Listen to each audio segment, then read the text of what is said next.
Avui som a Càssius Afinadors, empresa especialitzada en la distribució i la venda de formatges artesans catalans, i celebrem la 7a etapa d'aquest Lactium On Tour del concurs Lactium Formatges Artesans Catalans. Tastarem la categoria dels formatges làctiques àcides de cabra. Aquesta experiència del concurs Lactium On Tour està sent realment molt i molt enriquidora. En primer lloc, portar l'esperit de Lactium arreu del país.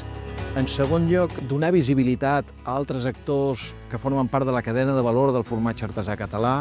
Hem visitat localitzacions tan diverses com botigues, espais singulars. Hi ha una tercera raó que ens ha semblat i que l'estem gaudint molt i que ens sembla molt interessant i ens ha donat l'oportunitat de poder convidar a formatgers i formatgeres a ser membres del jurat.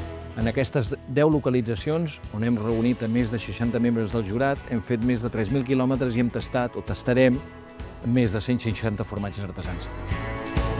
Tot plegat acabarà el dissabte 3 de maig a les 5 de la tarda a l'Espai Xisars, en el marc de Lactium, on entregarem els premis de la 16a edició del concurs Lactium Formatges Artesans i es proclamarà de manera transparent el premi al millor formatge català a Catalunya Regió Mundial de la Gastronomia 2025.